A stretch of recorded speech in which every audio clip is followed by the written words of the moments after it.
올해 세제 개편안 국회 심의에 뜨거운 감자였던 종교인 과세와 교회 재산 관리에 대한 기자 설명회가 열렸습니다. 교계 연합기구들의 입장은 어떤지 잠시 후 자세한 내용 전합니다. 최근 미국은 동성결혼 합법화로 끊임없는 잡음이 들려오고 있는데요. 이번에는 법학자들이 동성결혼 합법화 판결 거부를 촉구하는 성명서를 제출했습니다. 잠시 후 미국 현지 연결에 자세한 내용 들어봅니다. 통일을 향해 한 걸음 더 가까이 가보는 통화라 한반도. 오늘은 고려대 남강규 교수와 함께 본격적으로 시작된 제20차 남북 이산가족 상봉에 대해 알아봅니다. 안녕하십니까? 문강원 목사입니다. 최근 들어 우리나라의 외교 라인이 더욱 바빠졌습니다. 특별히 미국, 일본, 중국의 관계 속에서 한국의 위치가 더욱 중요해졌기 때문인데요. 이러한 관계에서 가장 중요한 것은 대상과 또 상황에 따라서 말이 수시로 바뀌는 것이 아니라 모든 상황과 형편 속에서 한결같은 모습을 유지하는 것일 것입니다. 그것이 바로 진심 아니겠습니까? 작은 이익들에 따라서 달라지지 않고 장기적인 비전과 목표를 향해서 한결같이 나아가는 모습. 우리 개인이나 국가가 신뢰를 얻는 가장 좋은 방법일 것입니다. C채널 매거진 굿데이, 오늘은 10월 22일 목요일입니다.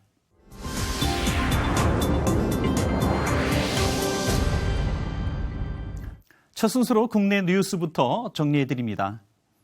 한국교회 주요 연합기구들이 최근 교회 재산 관리와 종교인 과세에 대한 기자 설명회를 개최했습니다. 모두 한국교회에서 뜨겁게 다뤄졌던 이슈들인데요. 이에 대해 교계 연합기구들은 어떤 입장일까요? 최은원 기자의 보도입니다. 올해 세제 개편안 국회 심의를 앞두고 종교인 과세를 둘러싼 논란이 또다시 예고되고 있습니다. 정부의 2015 세법 개정안에 따르면 기타 소득에 종교소득이 신설되는 내용으로 종교인 과세가 추진됩니다. 2013년과 2014년에 이어 세 번째 시도입니다. 기독교계의 거센 반발이 예상되고 있는 가운데 기획재정부 관계자와 기독교 주요 연합기구의 간담회가 열렸습니다. 이날 간담회에서는 종교 간 형평성 문제와 이중과세, 미비한 세제 효과 등 정부의 입법 추진으로 예상되는 문제들에 대한 의견들이 쏟아졌습니다. 지금 정부는 기독교를 박멸하기 위한 법을 마지막 형평성의 원리라는 이유 때문에 기독교를 위축시키는 작업을 시작하고 있습니다. 특히 이날 간담회에 참석한 연합기구 관계자들은 정부가 헌법 제20조에서 보장하고 있는 종교의 자유와 정교분리 원칙을 역행하고 있다며 기독교계에 대해서 자진납세에 대한 논의가 진행되고 있는 만큼 종교인 과세 입법안을 걷어들여야 한다고 주장했습니다. 목회자 등 과세 대상은 소수에 불과해 실질적인 세제 효과를 누리기는커녕 오히려 저소득 목회자에 대한 정부의 지원 부담금이 증가할 것이라는 지적도 제기됐습니다. 형평도, 종교 간의 형평이라든지 여러 가지 문제가 고려된 상태에서 얘기를 해야 하는데 그냥 지금 그 과세한다고 하는 논리를 세우기 위해서 형평 문제를 논의하는 게 아니냐.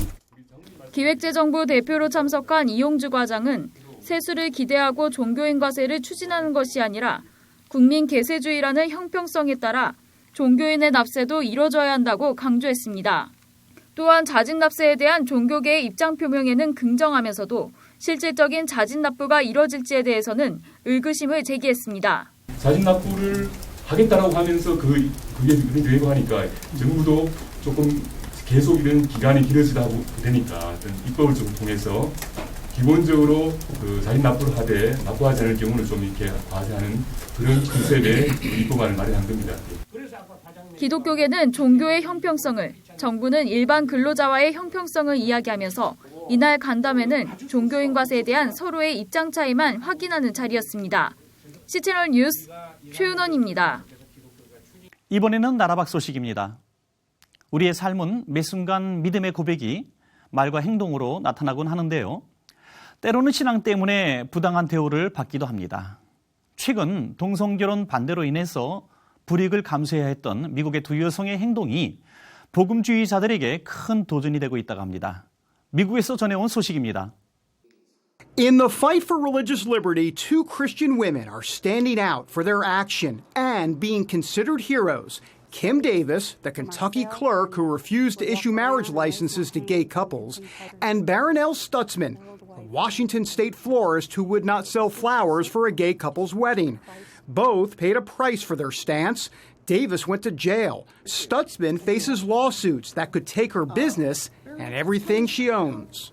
Evangelical Christians see you as someone fighting the good fight. How do you see yourself? Sinner saved by grace. Yeah, I'm not a hero and I'm not a martyr. I just try to be obedient. Fortified by Christian support around the country and a meeting with Pope Francis, Davis says she's prepared to go back to jail if necessary. Just people saying, that they've been encouraged, that their walk has been revived and they have been awakened and revived.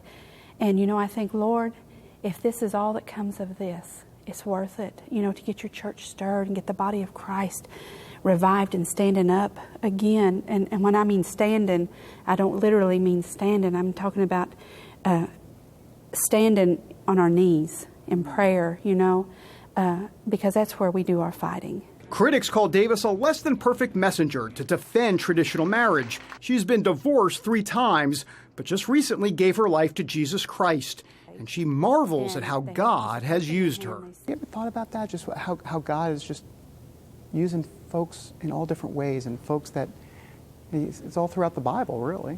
I struggled with that myself. Why would God, of all people, choose me with my past to stand up and defend something that I had failed so miserably at in the world? And then I have to remember that I'm a new person, when I gave my life to Christ. His blood cleansed me, washed me clean, and the old has passed away, and the new stands in front of you. And I'm a very unlikely person to stand and to defend the Word of God. Barronelle Stutzman warns Christians face a long fight because the Supreme Court decision on same-sex marriage is just the beginning of an assault on religious liberty. I think it's going to get a lot worse. And it's just not, it's going to be attorneys that they say, you can practice law, but if you take a hate crime, then we're going to take your license. They can be television people like you that say, you can interview anybody or talk to anybody except for, and then you're off limits. So it's not just the florist or the baker. It's all the citizens. It's everybody's freedom. We're fighting for not just mine, but yours. And that battle could be coming to a public square, a business, and a courtroom near you. David Brody, CBN News. 다음 소식입니다. 정말 동성애 관련 이슈는 하루 이틀 끝날 것이 아니라 지속적으로 함께 풀어가야 할 숙제라는 생각이 듭니다. 그런데 최근 미국 법학자들이 미 연방대법원 동성혼 합법화 판결에 대해서 부당성을 제기하는 성명서를 냈다고 합니다. 어떤 내용인지 자세한 말씀을 들어보겠습니다. 태평양 법률협회 한국 코디네이터 주성철 목사님 전화 연결돼 있습니다. 목사님 안녕하십니까? 예, 안녕하십니까. 주성철 목사입니다. 네, 목사님 반갑습니다. 방금 말씀드린 대로 미국 법학자 64명이 동성혼 합법화에 대한 부당성을 지적하는 성명서를 발표했다고요? 예, 지난 10월 8일자로 미국에서 법조계에 가장 존경받는 64명의 법학자들이 6월 말에 있었던 미 대법원 동성결혼 합헌 결정에 대해서 단호하게 거부하는 성명서를 발표했습니다. 네. 이들은 미국의 명문 대학인 프린스턴 대학을 비롯해서 옥스퍼드, 노트담, 버스턴, 미시건 주립대학, 캔사스, 밴더빌트 대학에서 법을 가르치는 법학자들입니다. 네네. 이들은 아브라함 링컨이 노예 제도를 허용한 대법원의 판결에 대한 비판을 인용하면서 선출된 정계 지주가들이 자신들의 권위와 권력을 잘못 사용했을 때에 그것에 대한 값을 치러야 한다는 요지를 가지고 나선 것입니다. 네. 이분들은 그저 어느 철학적인 관념을 선포한 것이 아니라 실질적으로 미국 안에서 선출된 위정자들은 미국 헌법 아래 있음을 지적하고 미국 헌법에 의해 판결을 내리고 그 책임을 가져야 한다고 하고 있고 네. 또한 이 64명의 법학자들은 미국 헌법 아래 있으면서 연방정부나 주정부들이 솔직하고 진지한 가운데 결혼관에 대한 정의를 다시 정해야 한다고 이렇게 말했습니다. 네네, 그렇군요. 그렇다면 이분들이 주장하는 어떤 내용들이 무엇인지 좀 소개해 주시겠습니까? 예, 이것을 다 이야기할 수는 없겠지만 네. 총체적으로 말씀을 드린다고 그러면 이 법학자들은 대법원의 이번 판결 과정은 권력 남용이라고 하고 있고 네. 이들은 대법원 판사들이 권력 남용을 했다고 보는 것이고 또 그래서 이들은 2016년도 내년이죠. 내년 네네. 대선 주자들에게 4가지 내용을 정리하면서 이들이 선거 공약뿐만 아니라 대통령으로 취임될 때에 이런 내용들을 존중해달라는 것입니다. 네네. 그래서 이제 그걸 잠깐 소개한다고 그러면 첫 번째로 이들은 역사적인 오벌 집회 케이스를 바탕으로 이 땅의 법으로만 생각하지 말고 법관들의 법 권력 남용을 봐야 된다는 대법원 법관 알리토의 의견을 전달한 것입니다. 네네. 그러니까 다시 말해서 법관들이 자신들의 법 권위를 남용하지 말라고 하는 것을 여기서 설명하고 있고 네. 두 번째로 이 역사적인 오벌 집회를 거부하거나 인정하지 않는다면 다른 모든 법정 케이스들을 묶어버리는 결과가 되기 때문에 이것을 거부하게 된다고 그러면 자신들이 대통령 역할을 하는 것이라고 이렇게 선포한 것입니다. 네네.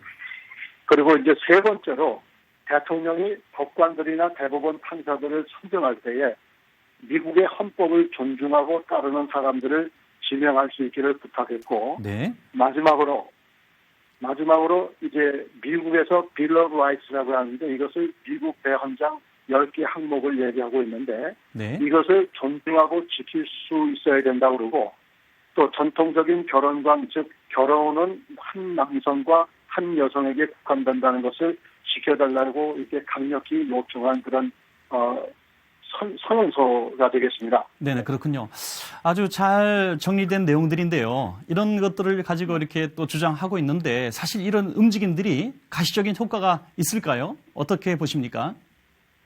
네, 그렇죠. 이것이 긍정이든 부정이든 이게 영향권이 있는데 우선 첫째로 이들이 보통 국민들도 아니고 또 보통 법대 교수나 변호사들이 아니라 네. 법조계에서 가장 훌륭하고 존경받는 인물들이기 때문에 네. 이런 의미에서는 이 일이 심상치 않다고 이렇게 보고 있고 네네, 그렇군요. 특별히 4명의 대법관 판사 예를 들면 스칼리아, 토마스, 알리토 그리고 로버츠들의 의견과 같이 했다고 그랬고 헌법 해석에 있어서도 지금 동성애 결혼 합헌에 손을 들어준 판사들이 법 해석을 잘못했다고 이렇게 얘기하고 있습니다. 그래서 미국 헌법에 입각해서 봤을 때 이들의 해석은 잘못됐다고 이렇게 주장을 하고 있습니다. 아, 그렇군요. 그리고 이제 물론 이분들이 이 성명서나 이 요청서를 선포했다고 해서 법을 뭐 뒤집거나 이런 가능성은 아주 심각하고 네네. 이 사건을 굉장히 심각하게 지켜봐야 되지만 결국 긍정적이지는 못하고 네. 앞으로 크리스천들에게 대한 그 핍박과 어려움들은 더할 것이라고 지금 예상하고 있습니다. 네네. 그래서 이제 더 확실한 것은 64명의 존경받는 이 법학자들이 대표성을 띠고 있기 때문에 가시적으로는 매우 심각한 분위기를 조성하고 있다는 결론이고 네네. 물론 이들이 성명서를 발표한 후에 미 주류 미디어에서 계속 이네들의 얘기를 하고 있지만은 이 주류 미디어들은 친동성애자들이기 때문에 일방적으로 비난에 지나치는 그런 미디어 보고로만 끝나고 있다는 얘기가 되겠습니다. 네, 그렇군요. 가시적인 큰 영향이 없다 할지라도 정말 고무적인 일이 아닐 수 없는데요. 또 앞서 미국의 두 여성의 인터뷰도 받고 또 이렇게 64분의 법학자들의 성명서도 그렇듯이 정말 곳곳에서 믿음의 행보들이 나오는 것 같습니다.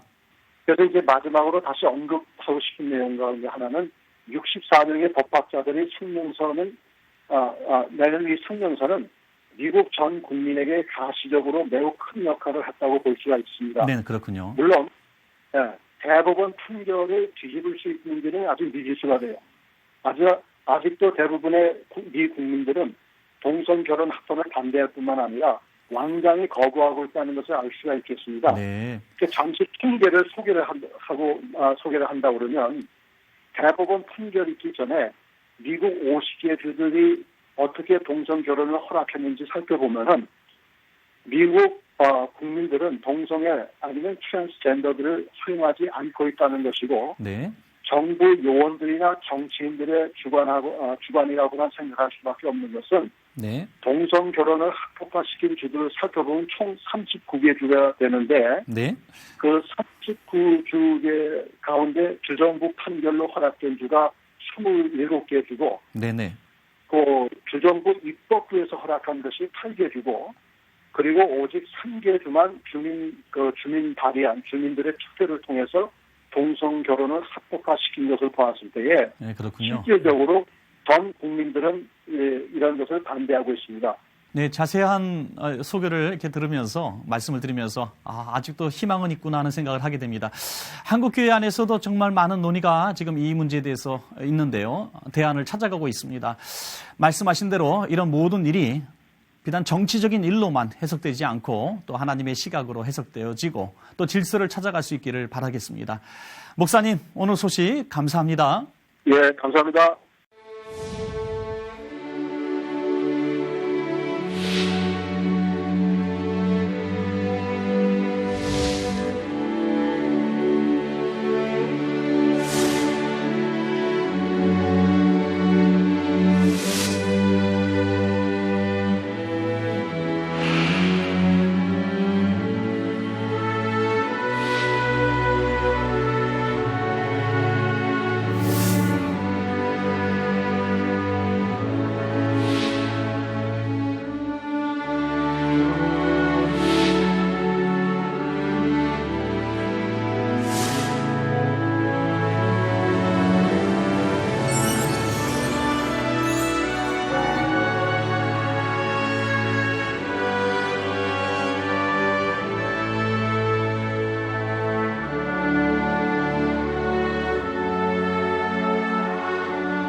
최근 북한 관련 이슈를 살펴보는 통하라 한반도 고려대학교 아시아문제연구소 남강규 교수님과 함께합니다. 교수님 안녕하십니까? 네, 안녕하세요. 교수님 드디어 이산가족 상봉이 시작됐습니다. 예, 오늘이 4일째죠. 그렇죠. 이제 오늘로서 이제 1차 상봉이 이제 마무리되어지고 또 이어서 이제 2차 상봉이 될 텐데요.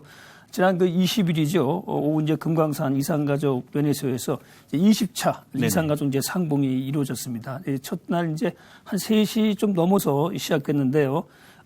상봉 행사에서 우리 이제 남측 상봉단이 이제 모두 96가족 389명이고요. 또 북측에 이제 96가족 141명이 60여 년 만에 정말 참 꿈에도 그리던 그런 혈육과 친척을 만나는 그런 감격적인 시간을 이어갔습니다. 그래서 첫째 날도 만나고 어제도 또 만나가지고 정말 어떻게 보면 눈물이 앞을 가리는 또 그 속에서도 또 이제 그 헤어졌던 기억을 또 되살리고 그러면서 또 기뻐하고 그런 정말 참 슬픔과 기쁨이 교차하는 그떤 상봉의 이틀을 이제 보내고 오늘로 이제 1차 상봉이 이제 마무리되게 되는 것입니다. 네네.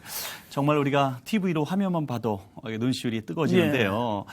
우리는 그 수많은 지원자들 가운데 이분들을 이제 추첨으로 채택하지 않습니까? 그리고 적십자사에서 이걸 주관하고 있는데요. 북한에서도 수많은 우리 이산가족이 우리 이곳에 오고 싶을 텐데 또 만나고 싶을 텐데 어떻게 추첨을 통해서 뽑는지 어떻게 뽑는지 궁금합니다. 이제 우리 같은 경우는 이제 방금 말씀하신 것처럼 이제 남북 이산가족 그 정보센터에 이제 이산가족 등록을 한 분들이 있습니다. 이제 최근 한 13만 명 정도의 이산가족이 신청을 했는데 그동안에 이제 워낙 고령이시기 때문에 좀 한 반 이상 이제 돌아가시고 지금은 한 이제 6만 명 조금 되는 그런 분들이 계시는데 이렇게 이산가족 상봉이 이루어지게 되면 이제 추천을 하게 됩니다. 신청을 추천해가지고 5배로 했다가 그 다음에 2배수로 줄였다가 이제 최종적으로 이제 상봉 가족을 정하는데 그 정하는 기준은 이제 가장 가까운 인척순, 고령자 이것이 이제 우선적으로 배련되어가지고 이제 선정하게 되는 것이죠. 그렇게 했는데 반면에 북한 같은 경우는 사실은 이제 북한에서는 남한에 자신의 가족이 있다라고 하는 것은 북한에서는 좀 자신에게는 별로 좋지 않은 거죠. 그렇군요. 그래서 그러는 계층은 북한에서 좀 적대 계층으로 남한에 가족이 있기 때문에 그렇게 분류가 되기 때문에 사실은 자신이 이산가족이더라도 이산가족을 좀 꺼립니다. 드러내길 꺼리는군요. 뭐 그런데도 이제 북한이 이산가족 하게 되면 이렇게 찾아가지고 또 자신들이 이제 이산가족을 선정하게 되죠. 근데 그 중에서도 좀 비교적 그래도 이제 당성이나 그래도 상대적으로 성분이 좋은 이산가족을 우선적으로 선발을 해서 그래서 이제 이산가족을 만나기 전에 최소 한 달 전부터 합숙훈련을 합니다. 평양에서.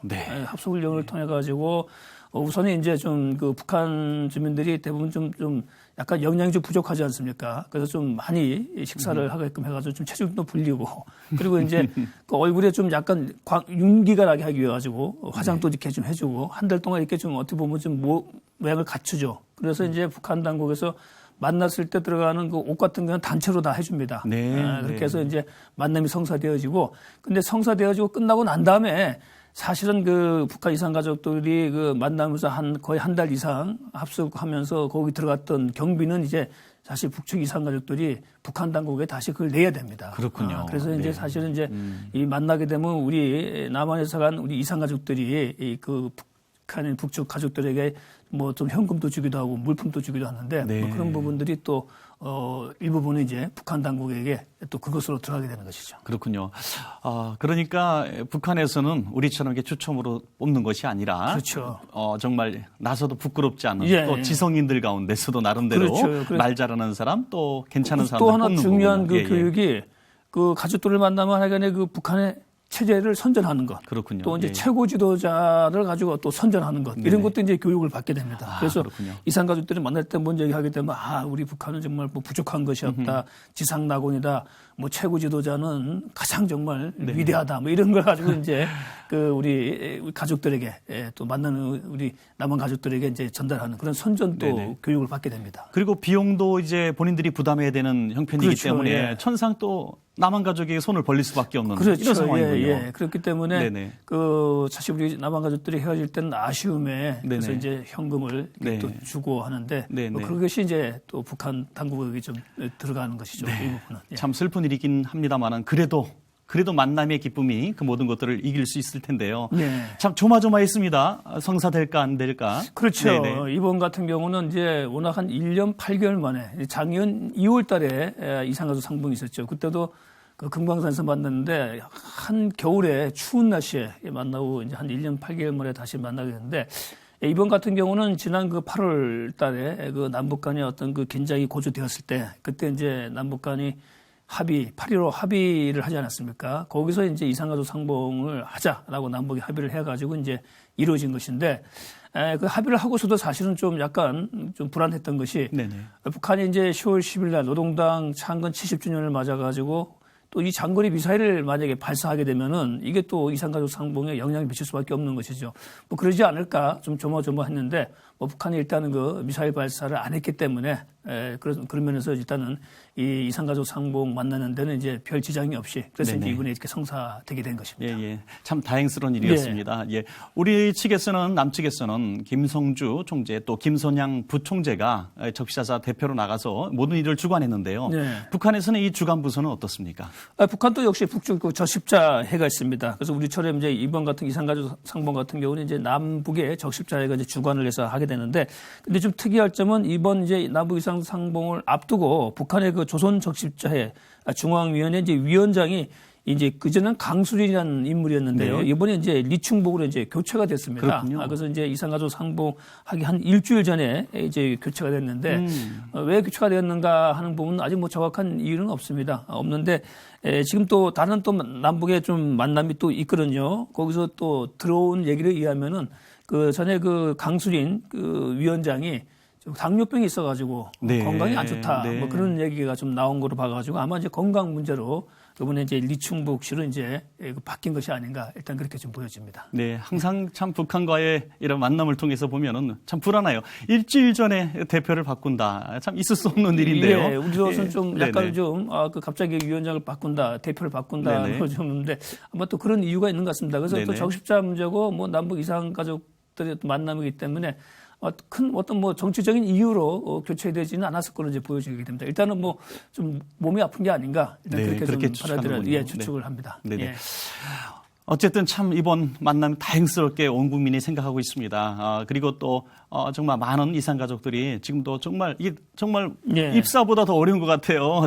대입보다 더 그렇죠. 어렵고 수많은 정말 지원자들이 추첨을 기다리고 있는데요. 예. 그래서 이번에 그 네네. 만남에서도 참 사연이 좀 많았습니다. 그래서 그렇군요. 이게 좀 그 1차 상봉 이제 오늘 마무리되어지는데 이제 내용을 좀 살펴보니까 그 사연 좀 소개해 주시죠. 우선 예, 그 예. 1차 상봉단에서 이제 최고령자가 네네. 우리 저 남한의 구상현 이석주 할아버지가 네네. 올해 이제 98세로 이제 가장 최고령자고 또 이제 북한에서 가장 또 최고령자는 리홍종, 정규현, 최운식 할아버지가 네. 88살로 그렇군요. 이제 네. 또 최고령자입니다. 그래서 남과 북의 이제 그 최고령 이제 이산가족 할아버지도 이제 연세가 한 10살 정도 이렇게 차이가 좀 나는데요. 그렇게 사실 또 어찌 뭐 이게 약간 우연일 수도 있겠지만은 네네. 현재 그 남과 북의 그 평균 수명이 한 10살 정도 좀 차이가 납니다. 그렇군요. 예, 북한이 네. 좀 우리보다 좀 작은데요. 그런데 뭐 또 우연히 또 그렇게 나오고 있고 또 하나 이제 특이할 만한 그 이산가족 상봉 그 사례를 하나 보게 되면 이 첫날 만남이죠. 그 우리 남한의 이순규 할머니가 네네. 그 결혼하자마자 헤어진 남편 5인세 할아버지 북한에 살고 있는 할아버지를 이제 만났습니다. 그야말로 이 부부가 65년 만에 만난 거죠. 정말 이게 어떻게 참 기가 막히군요. 예, 기가 막히죠. 예. 이제 6.25 전쟁이 발발하고 1950년 7월 달에 뭐 어떻게 연차께 이게 당시 그 할아버지께서 뭐 훈련 바로 나갔다가 그다음부터 이제 부부가 헤어진 것이죠. 네네네. 그래서 이번에 65년 만에 만났는데, 저도 그 뭐 방송과 또 사진을 보고 참 그 정말 어떻게 정말 말로 표현할 수 없는데 또 하나 이 할머니가 이순규 할머니가 올해 이제 85세인데 그 모르겠어요. 이제 그 남편을 뭐 결혼하자마자 바로 헤어졌으니까 아주 부끄러워하는 모습이 아주 그 사진인가 방송에 잡혀가지고 참 한편으로는 저 연세 드신 할머니가 뭐 할아버지나도 이렇게 부끄러워하실까 했는데 또 가만히 생각하니까 65년 만에 만나지 않습니까? 65년 전으로 돌아가는 거예요. 돌아가는 그렇죠? 거죠. 네, 네. 그러니까 남 결혼을 했는데 불과 뭐 한 2달 정도 살다가 이렇게 헤어졌으니까 그래서 참 그 두 할머니께서 옷도 아주 곱게 입으시고 아주 그 정말 수줍게 좀 웃으시는 모습이 정말 정말 소녀 같은 느낌이 드는데 한편으로는 정말 이게 무슨 비극이냐. 그렇죠. 이게 그렇죠. 65년 만에 이렇게 만나가지고 참 그런 또 뭐 네. 기쁘면서도 또 착잡하고 또 참 그 가슴 아픈 네네. 뭐 그런 또 사연이 좀 있었고요. 네네. 또 하나 이제 또 박문수 할아버지 같은 경우는 이제 북측의 누나 박문경 할머니를 좀 만나가지고 네. 또 이제 그 뭐 비타민 뭐 준비해간 이 약도 좀 전해주고 이렇게 좀 했습니다.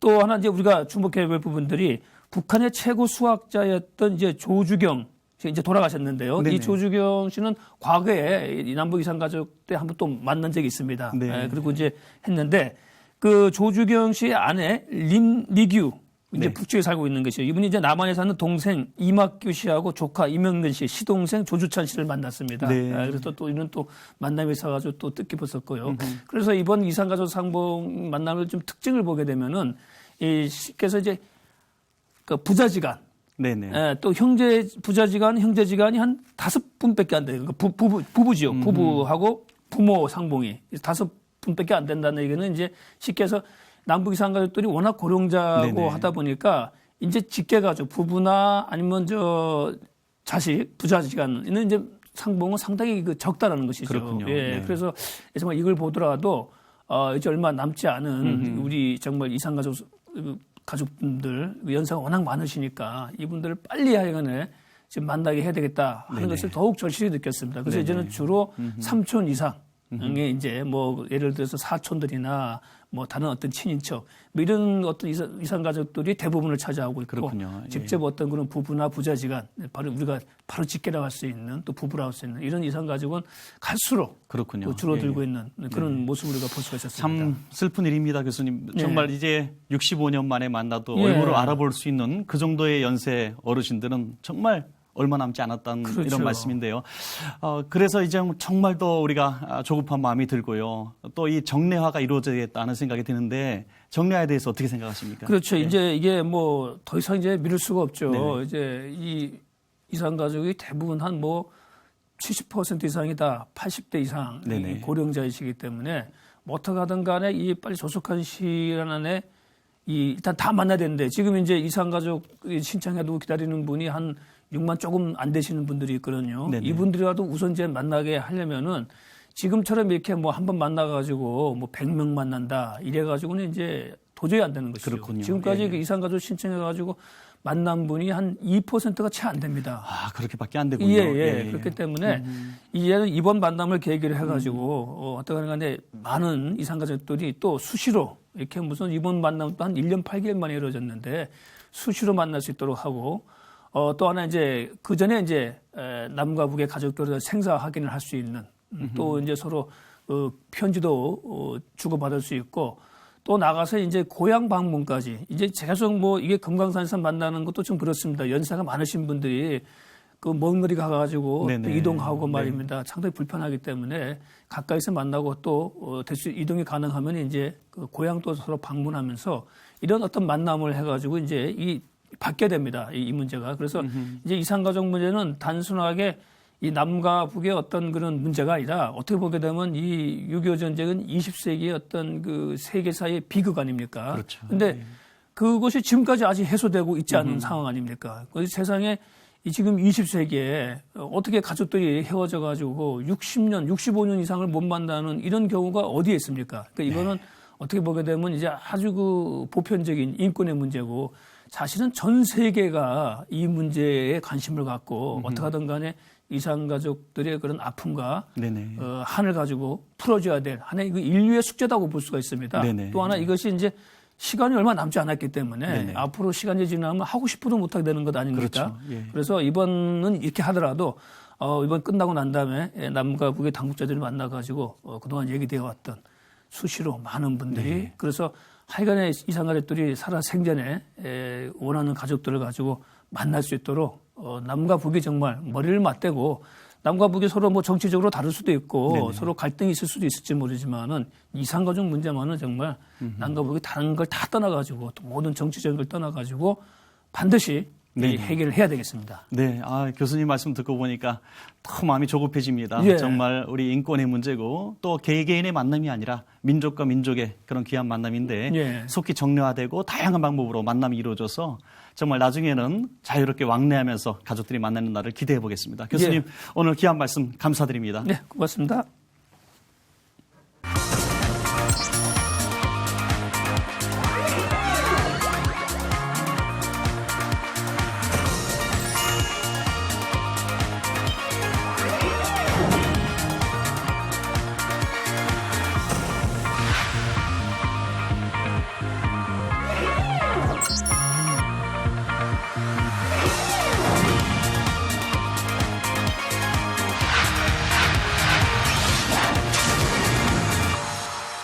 C채널 매거진 굿데이는 시청자 여러분과 함께하는 방송입니다. 좋은 의견 있으시면 아래 전화번호와 이메일로 연락 주시고요. 또 인터넷으로도 다시 보실 수 있으니까 꼭 확인해 보시길 바랍니다. 미세먼지가 심상치 않습니다. 예년보다 빨리 찾아온 미세먼지의 공습에 이번 주까지는 계속 미세먼지 주의보가 발령된다고 하니까 특별히 호흡기 질환 있으신 분들은 각별히 조심하셔야 되겠습니다.